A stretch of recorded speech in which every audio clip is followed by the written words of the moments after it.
ওকে, আজকের সাবজেক্ট দেখতে পাচ্ছেন, রিপাবলিক, গণতন্ত্র বা আধুনিকতা, এগুলা কি একই শব্দ, একই অর্থ? এটা নিয়ে আজকে আমরা ডিটেলে যাব। এগুলো প্রত্যেকের শব্দের ইংরেজিও আছে। রিপাবলিক বাই ইটসেলফ ইংরেজি শব্দ, গণতন্ত্র ডেমোক্রেসি। আধুনিকতা অনেকে এটাকে মডার্নিজম বলে, MODER,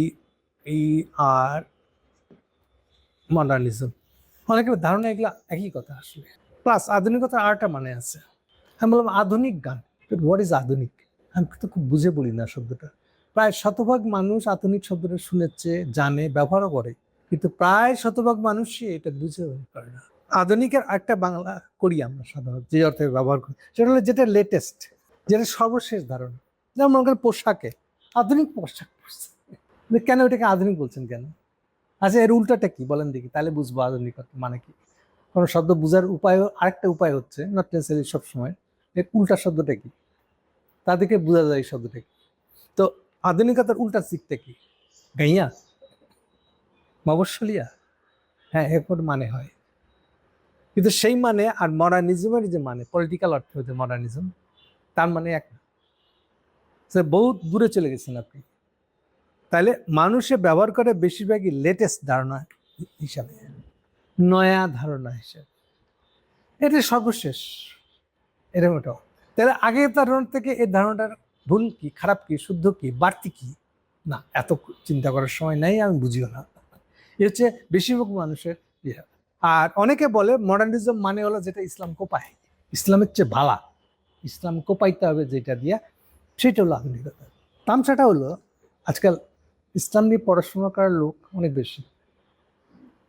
এমনকি আমি আগের দিনও বলেছি আপনাকে যে আমেরিকা বুশের আমলে, ওয়ারেন্টরের আমলে সবচেয়ে ন্যাক্কারজনক, আনহিস্ট্রিক্যাল, মানে যেটা আমেরিকান হিস্ট্রিতে পড়ে না, আমেরিকান অভ্যাসের ভিতরে ছিল না, আমেরিকান কনস্টিটিউশনও যেটা অ্যালাউ করে না, সেই কাজ করছে তারা বুশের আমলে। কি সেটা? আপনি মুসলমানদেরকে আলাদা করে বৈষম্য করছেন। আপনার কনস্টিটিউশন অনুযায়ী, আমেরিকান কনস্টিটিউশন অনুযায়ী আপনি কোনো নাগরিকের সাথে আরেক নাগরিকের বৈষম্য আচরণ করতে পারেন না। সবচেয়ে স্ট্রং কনস্টিটিউশন ছিল আমেরিকানটা। আপনি আল কায়দা ফেনোমেনা হ্যান্ডেল করতে না পেরে, আপনি সব দায় দায়িত্ব, চিন্তা, অবস্থান ভুলে গিয়ে, মুসলমান আসলে তাকে আমার বৈষম্য করতে হবে, সেগ্রিগেট করতে হবে, আর চেক করতে হবে কারো মাথায় কতটা লাদেনের চিন্তা ঢুকছে। আচ্ছা, আমেরিকান কনস্টিটিউশন অনুযায়ী কারো মাথায় কোনো চিন্তা ঢুকলে সেটাকে এনিমি হওয়ার কোনো সুযোগ নেই। চিন্তাটা দিয়ে যতক্ষণ সে বাজারে প্রচার করছে না, তাতেও কিছু বলতে পারবেন না আপনি। যতক্ষণ প্রচারের সাথে সাথে আবার হাতে অস্ত্র নেছে, হ্যাঁ, এবার বলতে পারবেন। এটা আমেরিকান কনস্টিটিউশন। কিন্তু আপনি সেই আমেরিকান কনস্টিটিউশন ভায়োলেট করেছেন, করে মুসলমানদের টার্গেট করছেন। আর আপনার বগলে গিয়ে ঢুকছে আরেক শয়তান, ব্লেয়ার। এই ব্লেয়ারটা তার সেকুলার ধারণা নিয়ে গেছে, আমেরিকান কনস্টিটিউশনের সেকুলার ধারণা নাই, আর ওর উপরে ভর করে আপনি মুসলমানকে পাইতেছেন। ফলাফল কি হচ্ছে?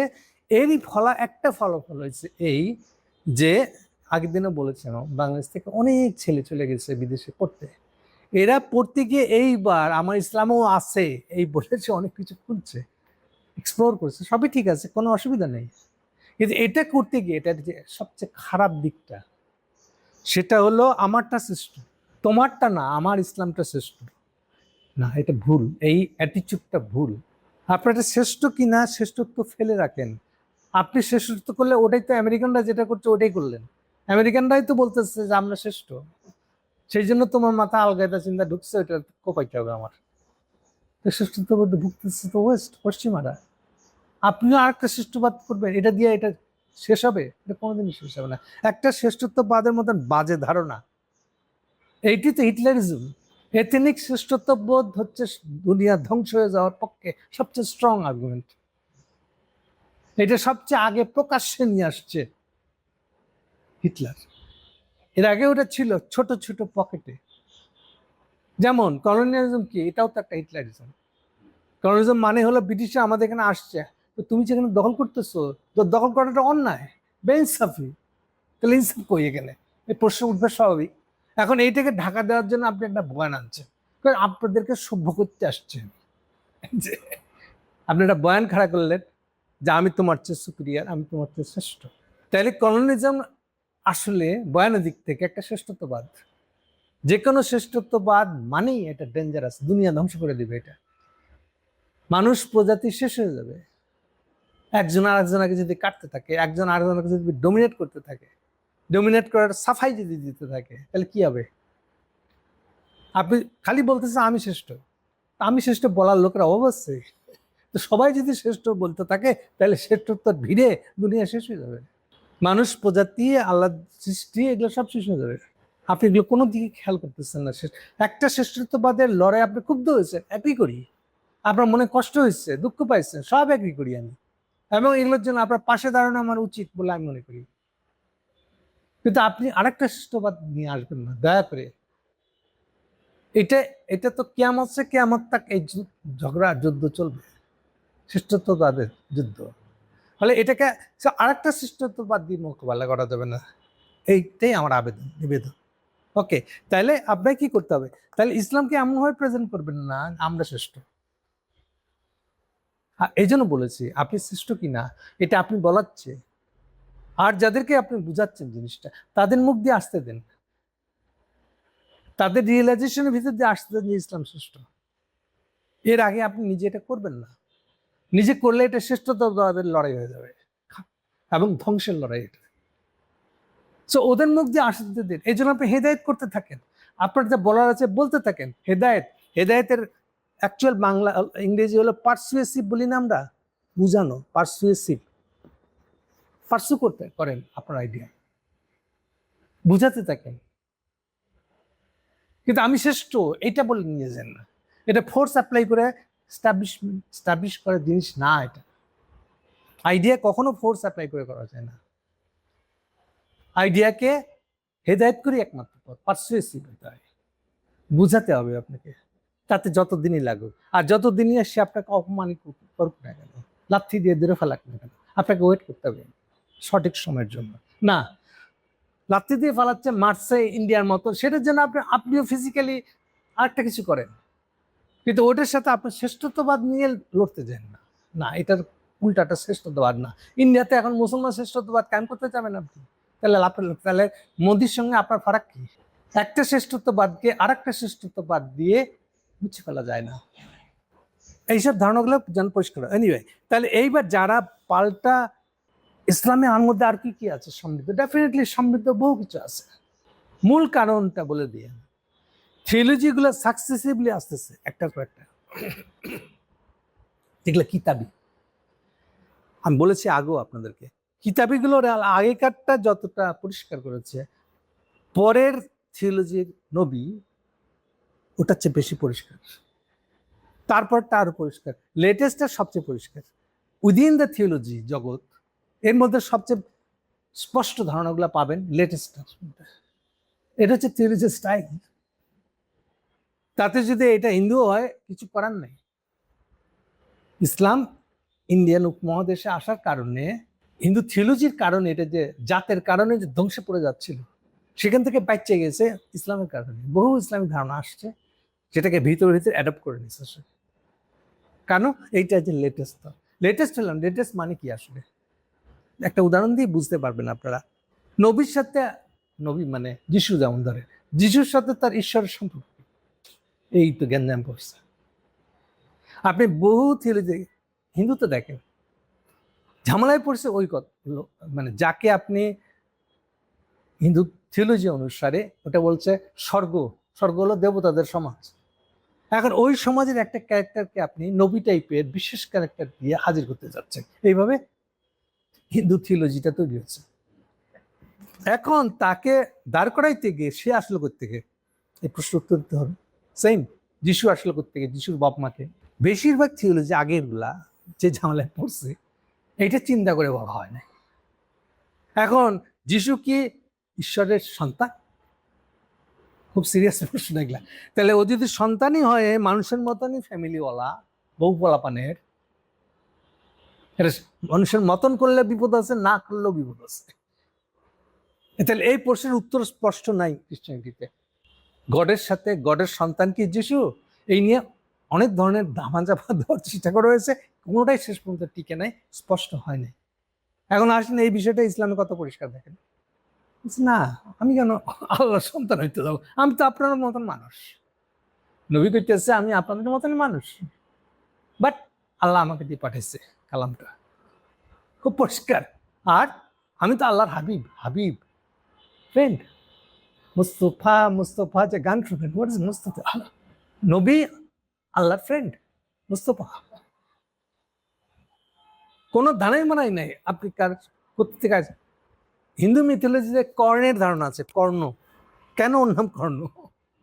ওই একই প্রবলেম, কার কার সন্তান সে, কয় কান দিয়ে বেড়েছে, এই জন্য ওর নাম কর্ণ। জানা পড়ছেন না? যিশুর মা, আচ্ছা মা পর্যন্ত গেছেন মাতা মেরি, আর মাতা মেরির হাজবেন্ডকে এই তো খবর নাই। এখন আমরা দুন ধুন দিয়া এটা কাভার দিতে গেলে হবে? এই আগের থিওলজিগুলোতে এই প্রবলেম হচ্ছে। এই প্রথম একটা থিওলজি আসতেছে যে এগুলা ব্যাপারে খুব পরিষ্কার করে দিচ্ছে, তাহলে ডেফিনেটলি তার প্রভাব পড়বে পুরানোগুলার উপরে। না খারাপ চোখে দেখেন না, ওর উপরে ট্রাম করে দিবেন আপনি, ওর উপরে শ্রেষ্ঠত্ব কায়েম করবেন, প্লিজ এটা করতে যান না, এটা স্টাইল না, হেদায়েত করেন। আর ও তো নিবি, আপনি যদি আসলে লেটেস্ট ধারণাটা হন আপনি থিওলজির মধ্যে, তাহলে অবশ্যই আপনার প্রভাব পড়বে ওদের উপরে। এটা পড়ছিল বলেই তো এত জাতের হিন্দু ইন্ডিয়া, এটা শেষের দলে দলে মুসলমান হয়ে গেছে কেন? গেছিল প্রথমে দেখেন এই ভাঙনের চাপে হিন্দুরা হয়ে গেছিল, নিচু জাতের হিন্দুরা হয়ে গেছিল বৌদ্ধ। ইসলাম আসার পরে ও আবার টার্ন নিচ্ছে, মুসলমান হয়েছিল। আমাদের এখানে বেশিরভাগ মুসলমান বৌদ্ধ হয়ে তারপরে আসছে। কি করবে? অত্যাচার সহ্য করতে পারছে না, এত জাতের অত্যাচার। আর যত নিচের জাত আপনি তত অত্যাচার আপনার উপরে। আর হিন্দু ধর্ম আরেকটা প্রবলেম আছে, এটা প্রবলেম আবার পজিটিভও বটে। কেন বলছি দেখেন, আচ্ছা এই ফাঁকে আরেকটা কথা বলার সুযোগ নেই, হোয়াট ইজ টিকা? এই যে আমের টিকা নিয়েছেন কিনা, এই যে টিকা, হোয়াট ইজ টিকা? মানুষ যেদিন থেকে, আমি প্রায় আপনাদেরকে বলি, মানুষের জমিতে বসবাস করে স্থিরভাবে যেদিন থেকে বসা শুরু করছে সেদিন থেকে ধরলে মানুষের এই এটাকে সিভিলাইজেশন বলে। মানুষের ইতিহাস অ্যারাউন্ড গড়ে ৬,০০০ বছর, কারণ এক্সেপশনালি কোথাও কোথাও ৮,০০০ও পাওয়া গেছে, ৭,০০০ও পাওয়া গেছে, কিন্তু গড় ধরা হয়, বেশিরভাগটা ধরা হয় ৬,০০০। আবার আরেকটা সেকশন আছে যারা ৩,০০০-এর, যে সিভিলাইজেশনের পুনর, যেমন ইজিপশিয়ানটা, ওটা ৩,০০০, বেশিরভাগ ৬,০০০। ইথিওপিয়াতে পাওয়া গেছে ৭-৮,০০০ও পাওয়া গেছে, আমি অ্যাভারেজ করে বলতেছি ৬,০০০। তাহলে এই যে ৬,০০০ বছরের সিভিলাইজেশন, মানুষ যেখান থেকে সিভিলাইজেশনে শুরু করছে বসবাস করা, ততদিন সাথে সাথে প্রকৃতিতে অসংখ্য জীবাণু আছে, তারা তো পাইছে মানুষকে হাস্যপুষ্ট ভালো খাইতেছে, যাইতেছে, কৃষিকাজ করা শুরু করছে, আলো ভালো খায়, লাইফ খুবই সুন্দর।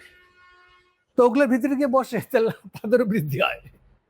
এই যে অসংখ্য জীবাণু মানুষকে কেন্দ্র করে তাদের ভিতরে ঢুকে বসে থাকছে, এইবার দুটোর মধ্যে লড়াই চলতেছে।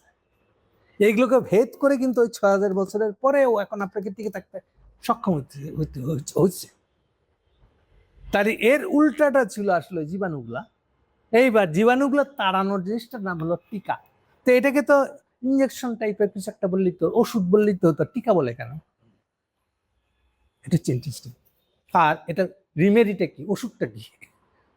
ওষুধ হলো এই জীবাণুটা যে আপনার ভিতরে ঢুকছে, জীবাণু তাড়ানোর এই পর্যন্ত মেডিকেলে, সায়েন্সে যা যা কিছু পদ্ধতিতে আপনাকে এটাকে দমানো হচ্ছে, সেইটা হলো একটা শব্দ ইউজ করা হয়, অ্যান্টিবডি। অ্যান্টিবডি মানে হলো আপনার শরীরের ভিতরে দাঁড়া আছে, কিন্তু যেই জীবাণুটার কারণে আপনার সঙ্গে তার লড়াই চলতেছে, আপনি বাঁচবেন না, সে বাঁচবে। এর ভিতরে আপনার শরীরের ভিতরে কারো কারো শরীরে যদি অ্যান্টিবডি তৈরি হয়ে যায়, তাহলে ও মরে যাবে। একটা ভিতরে সেলফ রেজিস্ট্যান্স তৈরি হয়ে যায়, শরীর নিজেই পারে। এখন শরীর যাতে নিজেই এই অ্যান্টিবডিটা তৈরি করতে পারে, সেই জন্য যা দেওয়া হয় ওইটাই টিকা। বুঝা গেছে? এবার আলটিমেটলি টিকাটা ওষুধ না, ঠিক যেমন ওষুধটা খেলে আমরা রোগ ভালো হয়ে গেল না, ওটা না। টিকাটা হচ্ছে সেই জিনিস যা বডির ভিতরে অ্যান্টিবডি তৈরি করে ওই জীবাণুটা যা সহ্য করতে পারে না। এবং এটা অদ্ভুত একটা কারণ, আমরা বলি না পাল, পঙ্গপাল। পাল মানে কি?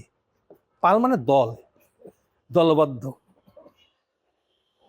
সো মনে করেন যে পশুর পাল, মানুষের পাল, এই পালের মধ্যে যদি আপনি 70%-এর বেশি মানুষের, পশুর, ভেড়ার পাল 70%-এর বেশি ভেড়ার ভিতরে অ্যান্টিবডি তৈরি হয়ে গেছে, ন্যাচারালি হোক আর যেভাবে হোক, তাহলে আপনি শিওর থাকেন বাকি 30%-কে আর কোনো টিকা না দিলেই ওই পুরা পালটা বেঁচে যাবে, অ্যান্টিবডি দিয়ে একদম প্রোটেক্ট বানায় ফেলবে আপনাকে। এইটা মানুষের বেলায় নিশ্চিত হওয়ার জন্য বলা হচ্ছে ঠিক আছে 95% টিকা মারো, তাহলে নিশ্চিত থাকো এটা ফেরত আসবে না। তাহলে লড়াইটা তো হচ্ছে অ্যান্টিবডির আর বডির। ওল্ড বডিটা বিরুদ্ধে অ্যান্টিবডি বানাই দেন, অ্যান্টিবডিটা আবার বংশ পরম্পরায় কিন্তু কন্টিনিউ করবে। এই জন্য দেখেন হামের বেলায় বলা হচ্ছে 9 মাসের বেশি বয়সী হলে টিকা দিতে হবে, 9 মাস পর্যন্ত লাগবে না। কেন? আরে 9 মাস পর্যন্ত তো মার দুধ খায়। মার দুধ খাওয়া মানে মায়ের বডির যে সার্কুলেশনের যে খাদ্যগুলো আছে ওখান থেকে তো সে খাদ্য পায়।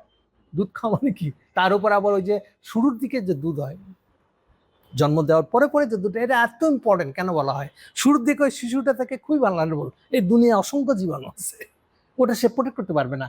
তাহলে ওই যে শাল দুধ খাওয়াই দিল মানে বুঝছেন, এবার মার ওই সময়ের একটা বিশেষ দুধ হয় যেটা এইসব জিনিসগুলো থেকে শিশুকে প্রোটেক্ট করে। এই জন্য শিশু তো আলাদা না তখনও, এই জন্য ওর আলাদা করে টিকা দেওয়ার দরকার নেই। এই জন্য 9 মাসে প্রথম টিকা দেওয়া হচ্ছে, আর 15 মাসে আর একটা সেকেন্ড ডোজ পার্মানেন্ট করার জন্য। সব মিলাই এটাই হবে 95% ওর ভিতরে প্রোটেকশন তৈরি করে বলা। তাহলে মানুষ যেদিন থেকে দুনিয়াতে আসছে সেদিন থেকে এই লড়াই চলতেছে আমাদের সাথে। নতুন নতুন জীবাণু আসে, এই যে আমাদের 19 সালের যে করোনা, এটা তো নতুন ভাইরাস। সো নতুন ভাইরাস মানে আমাদের নতুন করে টিকা দেওয়া, নতুন করে অ্যান্টিবডি তৈরি করে দেওয়া। এই জিনিসটা বুঝেন তাহলে অনেক কিছু বোঝা পরিষ্কার হয়ে যাবে। So অ্যান্টিবডিটা important. আর ওই পালের ধারণা রাখতে হবে, গরুর পাল, পশুর পাল, মানুষের পাল। সো হিউম্যান সোসাইটির ভিতরে যদি আপনি 70%-এর বেশি থেকে 95% যদি ক্রস করতে পারেন তাহলে নিশ্চিত থাকবে পুরো দুনিয়াতে আর এই ভাইরাসটা আসবে না। যারা 15 দিনের মানুষ, আমার মতন ধরেন যারা 60s-এ আয়ুবের আমলে জন্মেছে, বা যখন 8-10 বছর বাচ্চা ছিল, তাদের হাতে দেখবেন টিকার ছবি আছে। ওই আমলের টিকা হলো ইনজেকশনের সিস্টেম ছিল না, চামড়া কাটতে চামড়ার উপরে এরম করে ঘুরায় ঘুরায় এই টিকা দিত। আর এই চামড়ার ঘাস শুকাইতে কয়েক মাস লাগতো, আর পার্মানেন্টলি একটা দাগ হয়ে যেত। এই জন্য ওই সময়কার মানুষ যারা 60s-এ জন্ম হয়ে গেছে তাদের হাতে দেখবেন টিকার দাগ আছে। এই আমলের মানুষের টিকার দাগ, এটা একটা চিহ্ন কিন্তু কারো ওই সময় জন্ম হয়ে গেছে কিনা তার বোঝার উপায় হচ্ছে হাত উঠায় দেখবেন যে টিকা দাগ আছে কিনা, যে টিকার দাগ থেকে বুঝবে। এই আইয়ুব খানের আমলে টিকা পাওয়া আমাদের। আর এই আমলে ডাইরেক্ট ইঞ্জেকশনের মতন এটা ইঞ্জেকশন দিলে হয়, এমন কোনো বিশেষ ইঞ্জেকশন না এটা, বাট ওই যে অ্যান্টিবডি তৈরির ইঞ্জেকশন। তাহলে মানুষ তো উঠে আসতেছে এগুলো লড়াই করে করি। সো প্রকৃতিতে নিজেকে টিকানোর জন্য এটা করতে হচ্ছে। কেন বলতেছিলাম হিন্দুদের কথা, এই টিকার আলাপ করলাম কেন? শুরুর দিকে ইন্ডিয়ান সাবকন্টিনেন্টেও যা হয়, মাতৃ মৃত্যুর হার, বাচ্চার জন্মদের দিকে মা মারা যায়, এটা এত বেশি রেট ছিল যে বলার অপেক্ষা রাখে না, মানুষ বাঁচানো মুশকিল ছিল। হিন্দুদের কপালে লাল সিঁদুর দেয় কেন?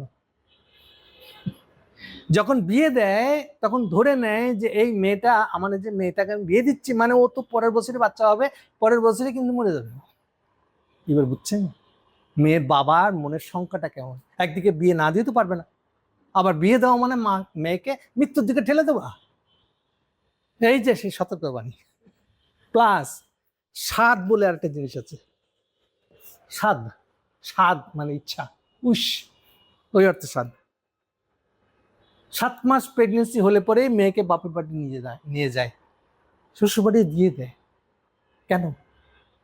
যাতে মেয়েটা মন ভরে মায়ের আদরে শেষ খাওয়াটা খায় না, এবং স্বাদের দিন একটা আনুষ্ঠানিক খাওয়া দাওয়া দেয় মেয়েকে, ও যা খেতে ইচ্ছা করে মা সব দেখা হয়। কেন? 7 মাস 2 মাসের মধ্যে কিন্তু বাচ্চা হবে, বাচ্চা মানে কিন্তু মরে যাবে। কত বুঝেন, কত প্যাথেটিক জিনিসটা। তাহলে এইটাকে ঠেকাইতে গিয়া, এখন আসেন আসল জিনিসটা, এইবার এটাকে ঠেকাইতে গিয়া হিন্দু গুরুদের যে মন্ত্র ছিল বা যে উপায় ছিল, এই হলো দুইটা ভাগ করছে সমাজকে। এক ভাগের লোক আরেক ভাগকে হেল্প করবে, আর একে ভালো মন্দ খাওয়ায় প্রোটেক্ট করতে হবে। প্রজাতি রক্ষা করা যাচ্ছে না, নাইলে এই জাত পেতা তৈরি হচ্ছে। কথা কি করেন যে এটাকে বলা হচ্ছে ব্রাহ্মণ, একে বাঁচাতে হবে, আর বাকিরা সব এর দাস হবে। এই জাতের সিস্টেম আসতেছে না, এটা হচ্ছে জাতের পজিটিভ দিকটা শুরু। কিন্তু যখন আপনি টিকে গেছেন আপনি, তখন তো এটা বদলাইতে পারছেন না আপনি। এটা বানানোর আর কোনো, আপনি ভেঙে ফেলাইছেন সমাজে, পেশা ভিত্তিক জাত বানায় ফেলাইছেন, এটা তো আর বদলানো যায় নাই।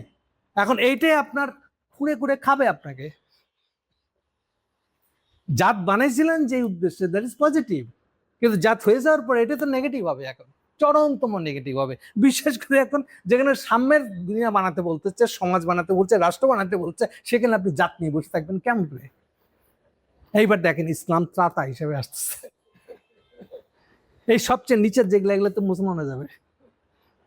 এবার বুঝেন আপনি, উইদিন দ্য থিওলজি এই চেঞ্জটা কিন্তু ঘটতেছে।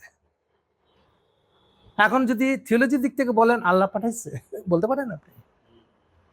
নতুন নবী পাঠাচ্ছে কেন? পুরানটা সমস্যা তৈরি করে ফেলাইছে। পুরানটা দেওয়ার পরেও আবার মানুষ পুরান ঝামেলায় ফেলাই দিচ্ছে দুনিয়াটাকে, আবার আল্লাহ নবী পাঠাচ্ছে। হিন্দু ধর্মের সেম, নবী ধর্ম তো অন্য অর্থে আছে।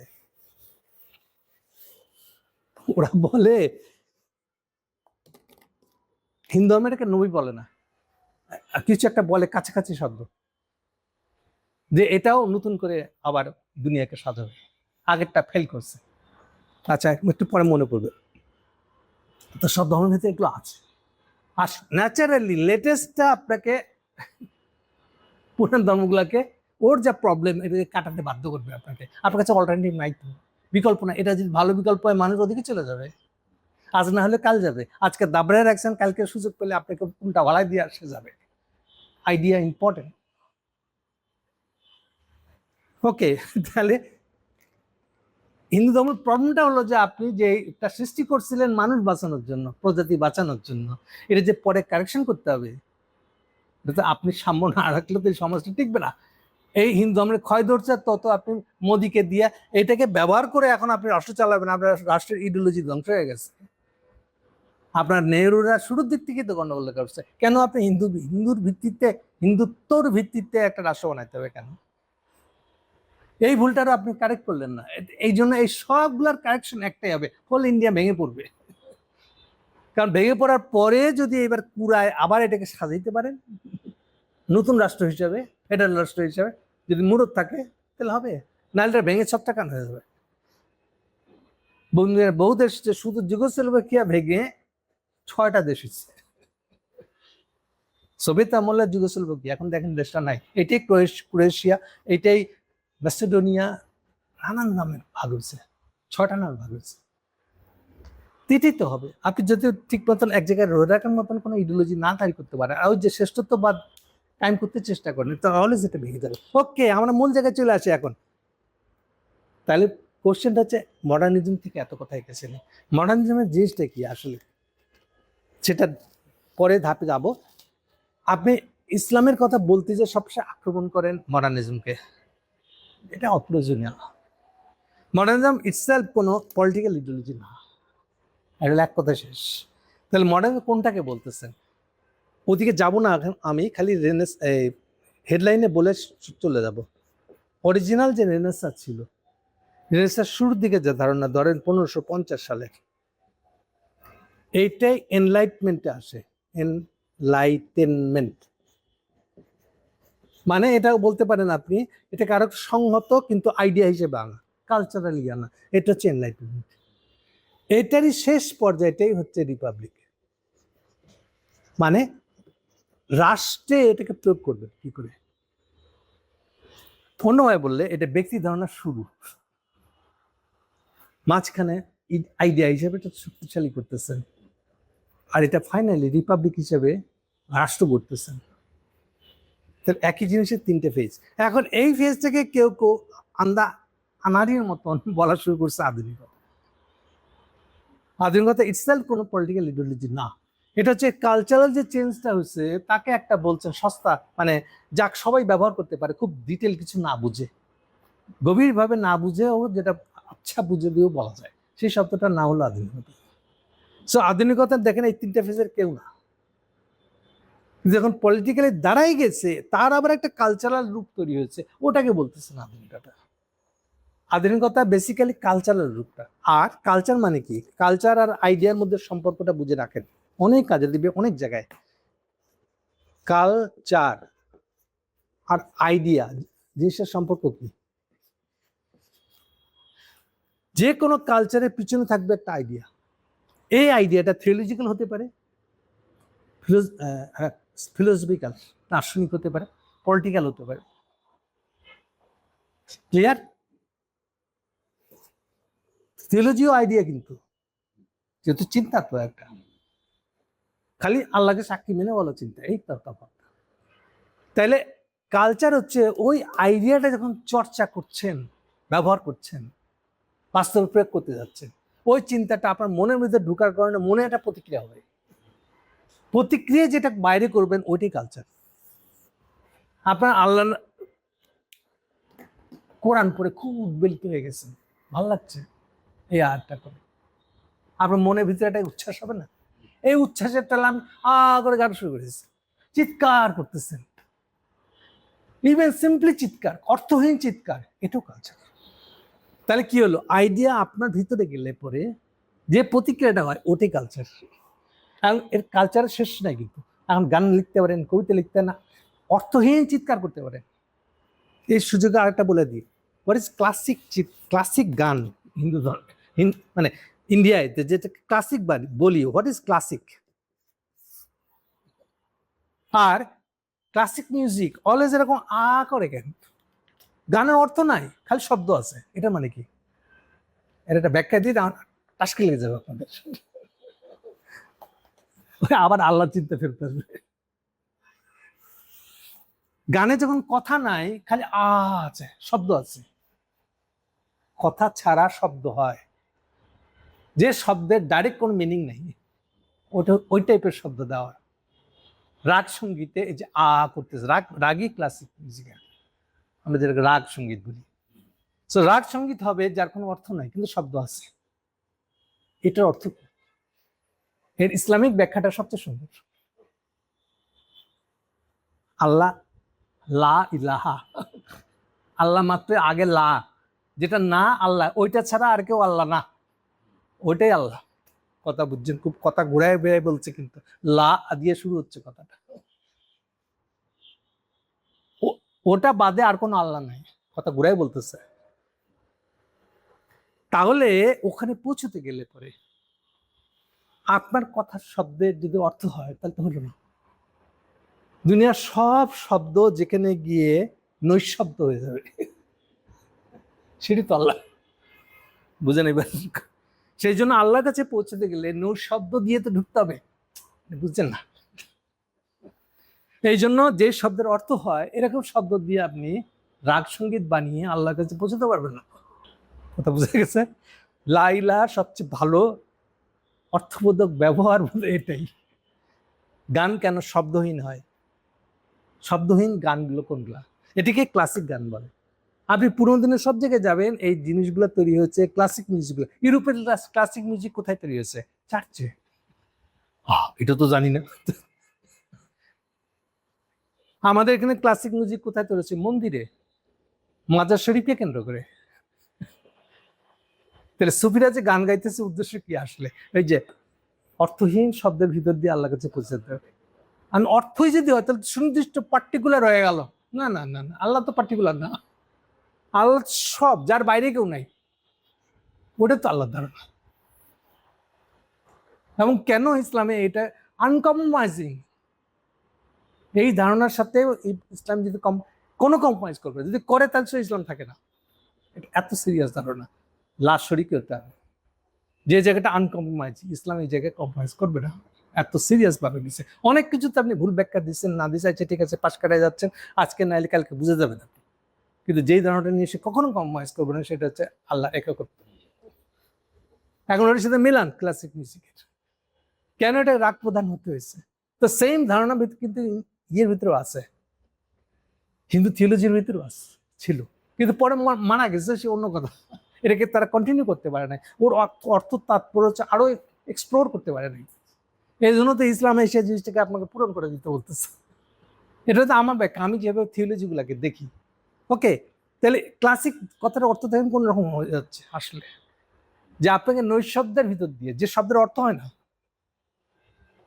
শব্দ আছে আ আ করতেছেন,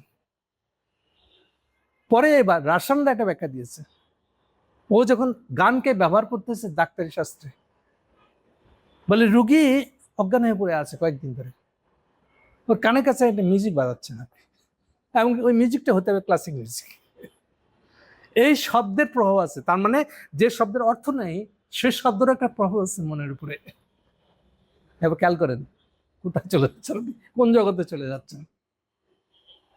ওখানে গিয়ে আপনি ওটার অর্থ, তার মানে ওই রুগীটার কাছে পৌঁছতে গেলে পরে অর্থ বহুল শব্দ দিয়ে পৌঁছতে যাবে না, তাহলে অর্থহীনতারও অর্থ আছে। ওই লা শরীকের ভিতরে ধারণাটুকু আছে। কেন শরীক না? আল্লাহ শরীক হইতে পারবে না কেউ। এটা তো মনে করছে অনেকে, আর এটা আমার গর্ব, আমার শ্রেষ্ঠত্ব। দয়া করে এগুলো শ্রেষ্ঠত্ব বাদ দিয়ে এগুলো বুঝেন না, বুঝতে যায় না। বহু পথ পেরিয়ে, বহু থিওলজির প্রকাশ ঘটিয়ে তারপরে লাস্টে আসছে লা শরীক। এত সহজ জিনিস না এগুলো। আগেকার বহু ধর্ম ছিল কিন্তু ফ্লারিশ করে নাই, বিকশিত হয় নাই, ওই ধারণাটার গুরুত্বটা বুঝে নাই সে, খালি বেঁচে গেছে গানের ভিতরে ক্লাসিক বিভাগ রয়ে গেছে। কিন্তু ক্লাসিকের রুটটা যে লা শরীকের ভিতরে রয়ে গেছে, এই তো আর সে মিলাই দেখে নাই। তো তাহলে দুটার মধ্যে কত ক্যাচাল আছে, বিভেদ আছে, সেটা নিয়ে মারামারি করছে, মাতামাতি করছে। এনিওয়ে, আমরা অনেক দূরে চলে যাচ্ছি। তাহলে আইডিয়ার সাথে কালচার সম্পর্কটা এবার বুঝেন। আপনি আইডিয়াকে যখন প্র্যাকটিস করবেন, ওইটাই কালচার। তাহলে রাজনীতির সাথে সংস্কৃতির সম্পর্ক, এই দেখেন এখন আসতেছে সংস্কৃতিটা, আপনি তো কালচারাল, আপনি তো মডার্নিস্ট কালচার। এখন বুঝেন, তাহলে মডার্নিস্ট কালচার মানে কি? আইডিয়ার ভিতরে আছে, তা আইডিয়াটা কি? আইডিয়াটা কি মডার্ন না? এই যে রেনেসা থেকে এনলাইটমেন্ট আসছে, রিপাবলিকে গেছে, ওগুলো হচ্ছে পলিটিক্যাল আইডিয়া। তাও রিপাবলিকে গিয়ে এটাকে পলিটিক্যাল বলতেছে, এনলাইটেনমেন্ট এটা না, এটাও না, এটা হচ্ছে ইন্টারমিডিয়েট একটা ফেজ, অন্তর্বর্তীকালীন একটা অবস্থা। আবার রেনেসা শুরু হচ্ছে যখন, এটা নিয়ে আলাদা একটা ক্লাস করব। রেনেসা থেকে এখানে পৌঁছাতে অন্তত 250-300 বছর লাগছে। বলে এটা জিনিসটা, ইভেন যখন রিপাবলিক এসে গেছে, রিপাবলিকই পরে আমাদের মতন দেশে পরিণত অবস্থায় আস্তে আস্তে 300 বছর লাগছে। ইউরোপের 300 বছর পরে ইন্ডিয়াতে, অবিভক্ত ইন্ডিয়াতে এই যে রাষ্ট্র এমনি বানাইতে হবে, এই আইডিয়াগুলো আসতেছে 300 বছর পরে। আর 300 বছর তো ইউরোপে লাগছে নিজেরা বিকশিত হইতে। রিপাবলিক ধারণা আসা শুরু আর শেষ 300 বছর লাগছে। ফলে এত সহজ না জিনিসগুলা, এই ট্রান্সফরমেশনটা এত সহজ না। তাহলে এবার আইডিয়ার সাথে কালচারের সম্পর্কে বুঝলেন, এই কালচারটাই মডার্নিটি। আমি সবার আগে মডার্নিটি নিয়ে এতক্ষণ বলে ফেলাইছি। ওকে, এখন আসেন, তাহলে যারা মডার্নিটিকে আক্রমণ করে ভাবতেছে ওয়েস্টকে আক্রমণ করছে দিয়ে ইসলাম আসবে, এবার এই ধারণা ভুল। এটা বলার জন্য এত কিছু বললাম আমি। তাহলে কি করতে হবে আপনাকে? আপনাকে তাহলে ভিতরে ঢুকতে হবে, এই ধারণাগুলা কি, এটা ছুপা মিথ্যা ধারণা, এটাকে আলাদা করতে হবে। আর আপনাকে মূলত এটার সঙ্গে কম্পিটিটিভ একটা ধারণা আনতে হবে, ইসলামের ভিতরে আছে। এইগুলো খোঁড়াখুড়ি না করে আপনি ওয়েস্টকে ফালাই দিবেন, তো আমি শ্রেষ্ঠ বললাম, হবে না, এত সহজ না জিনিসটা। আর থিওলজি গুলার সাথে এটাকে বলে কম্পারেটিভ ডিসকাশন, কম্পারেটিভ তুলনামূলক আচরণ, তুলনামূলক আলোচনা। তুলনামূলক সব থিওরিটিতেই, যেমন ভাষার মধ্যে আছে তুলনামূলক আলোচনা বলে, আর একটা সাবজেক্ট আছে, তুলনামূলক আলোচনা করে করেই আগাতে হয়। হ্যাঁ হ্যাঁ, এই তুলনামূলক আলোচনা, থিওলজিগুলোর ভিতরে এক ধরনের তুলনামূলক আলোচনা, কিন্তু খুব সাবধান, আমার থিওলজিটা শ্রেষ্ঠ, কোনো শ্রেষ্ঠত্ববাদ এই ধারণার ভিতরে আনা যাবে না। যে জানে তাহলে আপনি একটা মানুষই না, আপনি আল্লাহ সৃষ্টি না আসলে, এরকম চলে যাবে আসলে। এই কাজ করবেন না কখনো। কে সৃষ্ট এই জায়গা থেকে, এই কনসেপ্ট থেকে কখনো এগুলো আলোচনা করতে পারবেন না তুলনামূলক। হ্যাঁ, ফলে কম্পেয়ার করে একটাতে কি নাই আরেকটাতে কি আসছে, আসাতে আবার কি প্রভাব পড়ছে, এগুলো নিয়ে আলোচনা। এটা হচ্ছে তুলনামূলক আলোচনা। থিওলজির ভিতরে তুলনামূলক আলোচনা করার যোগ্য হতে হবে, দেন আপনি বুঝবেন যে এটার পাল্টা ইসলামের ভিতরে কি কি ছিল। এমন অনেক কিছু পেয়ে যাবেন যেটার কারণে ইসলাম রিপাবলিক অনেক সময় অনেক কিছু তার ডিরেল হয়ে গেছে, পুষ্ট হয় নাই। ওটা আপনি ইসলামের ধারণা নিয়ে জানতে পারছেন বলে, তুলনামূলক স্টাডি করছেন বলে ওটাকে পুষ্ট করে দিতে পারেন। কিন্তু যে খোলা মনের, উদার শব্দ ব্যবহার করবো না, অন্য অর্থ হবে, অর্থ হবে খোলা মনে প্রত্যেকের ভিতরে কি আছে খুঁটায় দেখবেন, মন শুদ্ধ করে নেবেন আগেই, আলোচনা ঢোকার আগে কোনো বায়াসনেস দেখাতে পারবেন না। ওটা ভালো, আমি হিন্দু, তাহলে হিন্দুত্বটাই ভালো বলতে হবে আমাকে, দয়া করে এটা করবেন না। এটা করতে গেলে আপনি আলোচনার যোগ্য না, এই কাজের যোগ্য না আপনি। সো আমি এইটা বলার জন্য এতক্ষণ ধরে এইটাই বললাম যে আধুনিকতার খারাপ দিক ভালো দিক, অরিজিনাল অর্থটা কি। আধুনিকতা তার মানে হলো একটা কালচারাল শব্দ, কালচারালি কেউ আধুনিক হয়, মূল আইডিয়ার দিক থেকে আধুনিক না এরকম কোনো জিনিস নেই। ওই রেনেসা আছে, এনলাইটেনমেন্ট আছে, রিপাবলিক আছে, এর হচ্ছে গতিপথগুলো। এটা নিয়ে আলাদা আলোচনা করবো রেনেসা নিয়ে একদিন। ওকে, এখন আসি রিপাবলিক ধারণাটা কি। রিপাবলিক ধারণাটার মূল কথা, এটা নিয়ে বেশি বলবো না। রিপাবলিকের মূল ধারণাটাই হলো কে শাসক হবে। এটা দিয়ে বুঝবেন যে আপনার থিওলজির ভিতরে জনগণ ধারণা যদি আসছে কিনা। যদি না আসে তাহলে সে এনলাইটমেন্ট এসব দিকে যাইতে পারে না, ও রাস্তা ধরে নাই এখনো। ওকে দিয়ে আপনি এখন ঘুরে ফিরে বলতে বড় জোর কতদূর যাবেন, আমার খলিফাটা ভালো ছিল। কিন্তু দুনিয়া এমন কোন খলিফা কি আছে যে জনগণকে সাথে নিয়ে খলিফা হয়েছে? এই যে জনগণকে সাথে নিয়ে, তোমার জনগণ ধারণা থাকতে হবে তো, ওর জনগণ। তাহলে জনগণের ইকুইভ্যালেন্ট কি কি শব্দ ছিল আগে? প্রজা ছিল সাধারণভাবে, আরো সাধারণভাবে শব্দ হলো বাসিন্দা। এখন বাসিন্দার সুবিধা বা অসুবিধা হচ্ছে, আপনি সম্রাটের দেশেরও বাসিন্দা হতে পারেন, রাজার দেশেরও বাসিন্দা হতে পারে, রিপাবলিকেরও বাসিন্দা হতে পারে, যে বাস করে ওই অর্থে, যে বসবাস করে যুগ যুগ ধরে ওই মাটিতে বংশ পরম্পরায়, সে বাসিন্দা। তাহলে বাসিন্দা সাধারণভাবে সবাই, কিন্তু এক সময় তার নাম প্রজা, এক সময় তার নাম ব্যক্তিবোধ, জনগণ। তা জনগণ ধারণাটা ওইটার ভিতরে আছে। এখন আপনি জনগণ ধারণাকে খুঁজতে চান যদি আপনার কোনো একটা খলিফার মধ্যে, খলিফা শাসনের মধ্যে কিংবা আমিরের শাসনের মধ্যে, আপনি পাবেন না। এইগুলো রিয়েলাইজ করতে হবে আপনাকে। হ্যাঁ, আবার এই যে ব্যক্তিবোধ এসে যাওয়াতে খারাপ হয়েছে, হ্যাঁ হয়েছে তো। সবচেয়ে খারাপ ব্যক্তিবোধের খারাপ দিকটার নামই হলো, ব্যক্তিবোধের সবচেয়ে খারাপ প্রকাশের নামটা হলো এলজিবিটি। আল্লাহ না মানলে এরকমই হবে। আল্লাহ কি বুঝেন নাই? আমি এলজিবিটি করতে গেছি, এই ব্যক্তিবোধের চরম অধপতিত রূপটা হলো এটা। ব্যক্তিবোধ আসতে হবে, কিন্তু এই চরম বাজে অধপতিত দিকে যাওয়া যাবে না। এখন আপনি ইসলাম নিয়ে এসে বলছেন, ও তোরা তো এলজিবিটি করিস, তাদের তোর ব্যক্তিবাদ খারাপ, আমি যাব না। এটা হইল? আপনার এখান থেকে উত্তরবঙ্গে যেতে মাঝখানে যমুনা নদীতে পাড়াইতে হবে, হ্যাঁ যমুনা নদী পাড়াইতে হবে, নাম যাব না, এটা হবে? আপনাকে তো স্ট্রাগল করে ওটা বেরোনোর পথ বাড়ি করতে হবে। ওর ভিতরে বউ আঁকা বাঁকা এদিক তেদিক নিয়ে যাবার, আপনাকে ভুলাই ভালাই আরেক দিকে নিয়ে চলে যাবে, এরকম লোক আছে তো ওখানে। ভুলাই ভালাই দেখা গেল যে নদী পথে নৌকায় উঠে আমাকে বরিশাল নিয়ে হাজির করছে, আমি তো যাবো উত্তরবঙ্গে, কিন্তু সেই জন্য যুদ্ধেই যাবো না বললে তো হবে না। ব্যক্তিবোধ সবচেয়ে খারাপ জায়গাটা হলো এলজিবিটি, এটা হলো এক্সট্রিম ব্যক্তিবোধ। এই ব্যক্তি হতে বলে নাই কেউ আপনাকে, এইটা বানাইছে ক্যাপিটালিজম। সে আলাপ অন্যদিকে যাবো না এখন আমি, কিন্তু এলজিবিটি দেখে আমরা ভালো, আমরা শ্রেষ্ঠ, এটা আরেক সমস্যা তৈরি করছেন আপনি। আর আগে আপনাদেরকে দেখাইছি যে নবী ব্যক্তিবোধের উত্থানের সময় নবীর জমিটা, ফলে যেই ট্রেনটা ঝোঁকটা, যেই অভিমুখটা তৈরি হয়েছে, ওটাকে শেষ দিকে যেতে দিবেন না। মানে কি, আপনি আবার এলজিবিটি চলে যেতে পারে এই ভয়ে আর ব্যক্তি হবেন না, এটা হইল ওকে। দেখেন রেনেসা হয়েছে, রেনেসাকে খারাপভাবে ব্যবহার করছে হিন্দুত্ববাদীরা, এটাকে বেঙ্গল রেনেসা বানা ফেলেছে, ইসলাম কোপানোর উপায় বাইর করছে। এই জন্য আপনি রেনেসার ধারণাটাকে বুঝতেও যাবেন না, গ্রহণ করতে বলি নাই। এখান থেকে রিপাবলিক পর্যন্ত গেল কি করে, ওটা দেখতে যাবেন না, বুঝতে যাবেন না, যেহেতু ওখানে একটা বেঙ্গল রেনেসার দিকে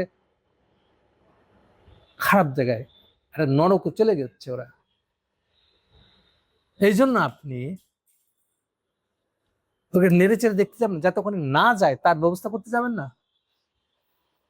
এই হচ্ছে প্রশ্ন। সো রিপাবলিক ধারণাটা আপনি আপনার মতন করে নেন, মূল জিনিসটা ঠিক রাখে, আরো ইনপুট দেন, ইসলামী ইনপুট দিয়ে করেন, কিন্তু এগুলোর জন্য বড় উস্তাদ হইতে হবে। সবার আগে লাগবে আপনার তুলনামূলক থিওলজি বোঝার যোগ্যতা। রিপাবলিক বুঝে যান আগে, বুঝে আবার চলে যান ইসলামের ভিতরে, অসুবিধা নাই তো। ব্যাকফোর্থ করতে শিখেন, আসা যাওয়া করতে শিখেন, দেন এইবার আপনার ইন্টারপ্রিটেশন হবে একটা লেটেস্ট, রিপাবলিকেরও পরে লেটেস্ট ধারণা নিয়ে আসতে পারেন আপনি, অসুবিধা নেই। কিন্তু আগে শ্রেষ্ঠত্ব বোধ দিয়ে ভাগ করে দিয়েন না জিনিসটা, আর এটা শ্রেষ্ঠত্ব বোধ দিয়ে এটা ফয়সালা হবে না। শ্রেষ্ঠত্ব বোধ দিলে মোদি যা করতেছে আপনিও আর একটা ইসলামী মোদি হবেন, এই তফাৎ। ইসলামী মোদি হলে কি ভালো হয়ে যায়, মানে অনেকটা, আপনি একটা সুরিখানা আছে মদের দোকান, এটা কি ইসলামী সুরিখানা নাম দিয়ে দিলেই এটা ভালো হয়ে যাবে, গ্রহণযোগ্য হয়ে যাবে? এই ইসলামী ব্যাংক দিলেই কি ব্যাংকের সুদি কারবার ঠিক হয়ে যাবে? এই দিক থেকে একটু বোঝার চেষ্টা করেন। ফলে জিনিসটা ওরকম না যে আপনি ওটার নাম বদলে দিয়ে ঠিক হয়ে যাবে। প্রবলেমটা বোঝার চেষ্টা করেন, প্রবলেমটার সলিউশন কি কি আছে ইসলাম ভিতরে, থাকলে নিয়ে আসেন, অন্য কোথাও থাকলে সেখান থেকে তো নিবেন, অসুবিধা কি?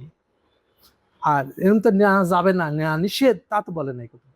না, আপনার খারাপ অভিজ্ঞতা আছে বুশের জন্য, ওয়ারেন টেররের আমলে আপনাকে একটা অমানুষের মতন ব্যবহার করেছে তারা। মুসলমান হলেই তাকে কোপাইতে হবে, তাকে হেন ভাবে নিষ্পেষিত করা যায় না, কিছু বাদ রাখেন নাই আপনারা। আর এটারই সুযোগ নিয়ে হাসিনা 16 বছর, কিন্তু একসাথে রিলেটেড, হাসিনা থেকে উঠে আসলো, এটা ওইটাই ফেভারেবল, ওইটার সুযোগ নিয়ে তো তার হিন্দুত্ববাদ সে কায়েম করছে 16 বছর ধরে, মোদির দালালিটা করছে, কংগ্রেস মোদির দালালিটা সে করেছে। একবার কিছু করে আমার মুখ পড়ছে, মানে আপনি চুন খেয়ে মুখ পড়েছে, চুনটাকে দই মনে করে খেয়ে বলছে, এই জন্য এখন আসল দইটা খাবেন না। আর আসল দই খাওয়ার আগে কোনটা দই আর কোনটা চুন, এটা চিনবার একটা ব্যবস্থা করে নিতে হবে আপনাকে। আপনি চেনার ব্যবস্থা না করে আমি তাই বলে দই খাবো না, এটা রাগ করার জিনিস না আসলে। তাহলে এই যে স্টাডি করার, তুলনামূলক স্টাডি করার যোগ্যতা সম্পন্ন হতে হবে। আপনি ব্যাকফোর্থ করেন, স্ট্রেট চলে যান এনলাইটমেন্টে, আবার ফিরে যান ইসলামে। দেখেন বহু কিছু আপনি স্পষ্ট করতে পারবেন, অ্যাডিশন দিতে পারবেন, নতুন করে ধারণা যোগ করেছেন, এমন করার যোগ্য হয়ে উঠবে। ওকে, এ গেল রিপাবলিক সম্পর্কে কথা। হোয়াট ইজ গণতন্ত্র? গণতন্ত্র আগে বলেছি, এখন আরেকবার বলে দিব। গণতন্ত্র শব্দটা আমেরিকানদের ফেইলিওর, ভুল করার জন্য যে নতুন শব্দটা তারা চালু করছে, এটা হচ্ছে গণতন্ত্র। কার বিপরীতে? তার করার কথা ছিল রিপাবলিক। আমি আগেও বলেছি আপনাদেরকে, দুনিয়াতে প্রথম রিপাবলিক ধারণার উপর বেজ করে রাষ্ট্র, রিপাবলিক কথার একেবারে নিট যে ধারণার উপর এটা দাঁড়ায় আছে, সমান, সাম্য, আরো আগাই দিয়ে আপনাদের সাথে রিলেটেড ফিল করবেন তখন। হাসিনাকে ফালানো মুভমেন্টের নাম কি? নাহিদ দেন মুভমেন্টের নাম কি?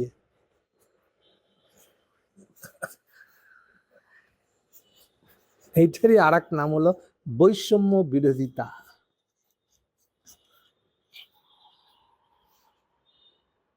বৈষম্য বিরোধী হয়ে কোথায় যেতে চান? সামনে যেতে চান না। আবার বলে দিচ্ছি, এটা কমিউনিস্টদের ইকোনমিক সাম্য না, এটা পলিটিক্যাল অধিকারের সাম্য। নাগরিক অধিকারে একটা নাগরিকের সাথে আর একটা নাগরিকের বৈষম্য করবেন, নো, এই রাষ্ট্র করতে দেবো না, ভেঙে দেবো। আমরা এই ভাঙিয়ে দিতে কিন্তু হাসিনাকে উৎখাত করে দিচ্ছি আমরা। সো বৈষম্য বিরোধিতা খুব লং, বহু দূরে যায়, মিনিংফুল, এমন মিনিংফুল একটা শব্দ। এই বৈষম্য বিরোধিতার ভিতরে আছে রাজনৈতিক সাম্য, আর রাজনৈতিক সাম্যটাই হলো রিপাবলিকের সার কথা। সবাইকে নাগরিক গণ্য করবেন, আর সব নাগরিকের সমান অধিকার। আদালতে গেলেন, ও আচ্ছা আপনি মুসলমান, আচ্ছা না না আপনার তো এই অধিকারটা নাই। আপনি মুখে বলবেন না বিচারক, কিন্তু মনে করেন আচ্ছা বিচারপ্রার্থী লোকটা তো মুসলমান, আচ্ছা বিচারপ্রার্থীটা তো হিন্দু, আচ্ছা বিচারপ্রার্থীটা তো একটা পাহাড়ি, না না না, একে ইকুয়ালি দেখা যাবে না। এই বোধ যদি বিচারকের মাথায় আসে তাহলে বিচার হবে। এই রাষ্ট্রের তাহলে তার ভাঙিয়ে দিতে হবে লাথি মেরে। এই যে বৈষম্য বিরোধিতা করতে হবে। তাহলে রিপাবলিকের সার কথা হচ্ছে পলিটিক্যাল সাম্য। হ্যাঁ, এইটা আমাদের দুর্ভাগ্যবশত আমাদের মার্কস বুঝে নেই। এটা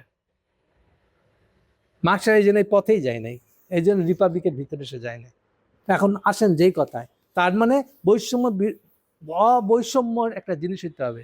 এখন এইটাকে বলা হয় নাগরিক অধিকারগুলো কি হবে।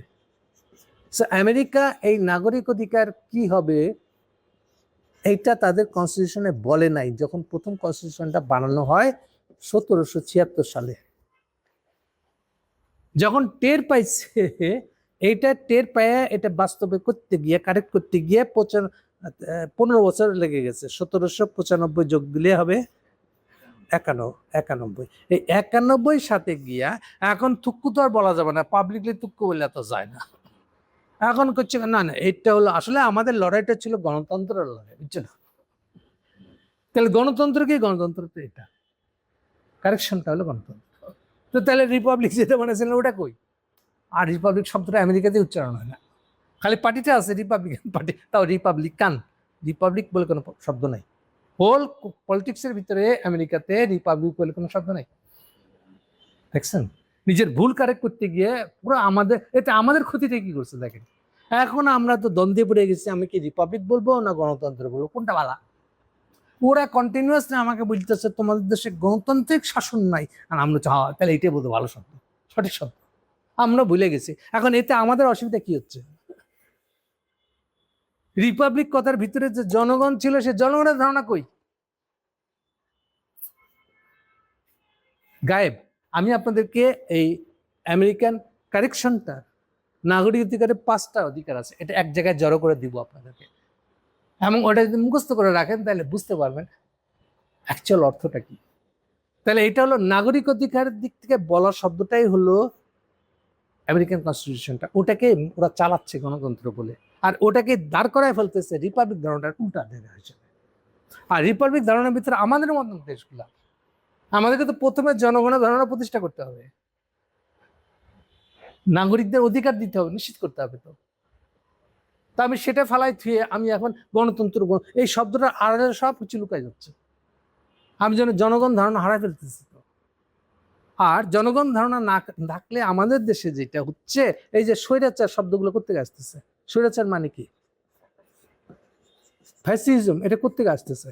এটা মানে তো অ্যান্টি জনগণ, জনগণের শাসন, জনগণ কেন শাসক, সেই ধারণা যাদের না আছে সে তো স্বৈরাচার শব্দের অর্থ বুঝবে। ও স্বৈরাচার মানে কি? এই শব্দ স্বৈরাচার মানে কি? হাসিনা। আরে এবার ব্যক্তি নাম দিয়ে বুঝলে হবে স্বৈরাচার শব্দের অর্থ কি? আসলে স্বৈরাচার শব্দের মনে অর্থ হলো যে জনগণের শাসন, জনগণ যে শাসক, জনগণের মূল ক্ষমতার অধিকারী জনগণ, জনগণই ভোটে যাকে ক্ষমতায় বসতে বলছে 5 বছরের জন্য সে বসবে। এই হচ্ছে ক্ষমতাটার রাজনৈতিক ব্যাখ্যা। আর ব্যাখ্যাটাকে আওলাই দিচ্ছে স্বৈরাচার শব্দের ভিতর দিয়ে, কিংবা ফ্যাসিজমের ভিতর দিয়ে। ভাবছেন ওটার ভিতর তো আছে, আছে বললে তো হবে না। আপনি জনগণ ধারণা গায়েব করে দিচ্ছেন। গণতন্ত্র গণতন্ত্র করতেছে, জনগণ কই তাহলে? আর হু ইজ জনগণ? তাহলে এর আগে যে রাজা ছিল, এই যে আপনার ইসলামের পরিভাষা যত কিছু আমিরাত টাইমিরাত যা কিছু ছিল, আফগানিস্তানে আপনারা আমিরাত বলতেছে, নতুন নাম হলো আমিরাত, আমিরাত অফ আফগানিস্তান। আপনি আমিরকে ফেরত আনতেছে। জামাতের সভাপতি অবলীলায় নিজেকে বলতেছে আমি আমির। হোয়াট ইজ আমির? আমির জনগণ ধারণার বিরুদ্ধে কোনো রাজনৈতিক দল, তার সভাপতির নাম আমির হইতে পারে না। উনি ভাবছেন আমিরটা তো ইসলামী শব্দ।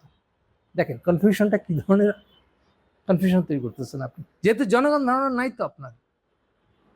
এই জন্য আপনি দুবাই গিয়া মিছিল করে মার খাইতেছেন, যাবজ্জীবন সাজা খেটে জেল পচার ব্যবস্থা করতেছে, যেহেতু জনগণ ধারণা নাই। আপনি বলছেন এখানে বাংলাদেশে আছে, আমিরাতে থাকবে না কেন? আমরা জনগণ ধারণাটাকে না থাকার কারণে স্বৈরাচার বুঝছেন, ফ্যাসিজম বুঝছেন, কিন্তু রিপাবলিক বুঝছেন না। এটা না বুঝার কারণ হলো আপনার মাথায় ঠুলি হিসেবে গণতন্ত্র বলে একটা শব্দ ঢুকাই দেওয়া আছে। তাইলে গেল আমেরিকানদের পার্টটা, বা বামপন্থীদের ভাষায় ডানপন্থী বয়ানের ভিতরকার সমস্যা। আর বামপন্থীরা কি করছে? তারাও রিপাবলিক ধারণা তাদের নাই, তাদের না তো এটা। তারা এবার শ্রেণী রাষ্ট্র নিয়ে এসে ফাইনালি কি হচ্ছে এটা? ও শ্রেণী তো হলো ক্ষমতাসীন আর ক্ষমতা বহির্ভূত। তাইলে 71-এ যেহেতু মুক্তিযোদ্ধা শ্রেণী জিতছিল, বলে রাজাকার নাম দিয়ে সবগুলো কুপাও কাটো। এই বলেই তো হাসিনা 15 বছর 17 বছর শাসন করছে। তো রাজাকার ভার্সেস মুক্তিযোদ্ধা, মুক্তিযোদ্ধার শ্রেণীর শাসন, এবং এটা কমিউনিস্টের সমর্থন করছে কেন? এই কারণে মুক্তিযোদ্ধার শ্রেণীতে ক্ষমতা থাকবে, ফলে তারা ইচ্ছা মতন গুম খুম অপহরণ সবকিছু করতে পারবে। তাহলে কোথায় যাবো আমরা? এক রিপাবলিক ধারণাটাকে হারাই দেওয়ার জন্য কি হয়েছে দেখেন। একদিকে বামপন্থীরা ডিরেলমেন্টের সুবিধা নিয়ে সকল তাদের সমাজতন্ত্রী ধারণা দিতে গেছে, শ্রেণীর ধারণা দিতে গেছে, আর আরেকদিকে আমেরিকানরা গণতন্ত্র ধারণা দিয়ে রিপাবলিক ধারণাকে রিপ্লেস করে ফেলেছে। তাহলে এখন আসেন, তিনটা শব্দ কি এক? ডেফিনেটলি না। তাহলে ভিতরে ঢুকে এগুলোকে আলাদা আলাদা করে আমাদেরকে অবশ্যই বুঝতে হবে। না বুঝলে এটা গোলক ধাঁধার পড়বেন আপনি। আর দয়া করে আমি শ্রেষ্ঠ, ইসলাম শ্রেষ্ঠ, এই অবস্থান নিয়ে কোনো কিছু বুঝতে যাবেন না, প্রচার করবেন না, আত্মঘাতী হয় না, আল্লাহর দুনিয়া ধ্বংস করেন না। Thank you.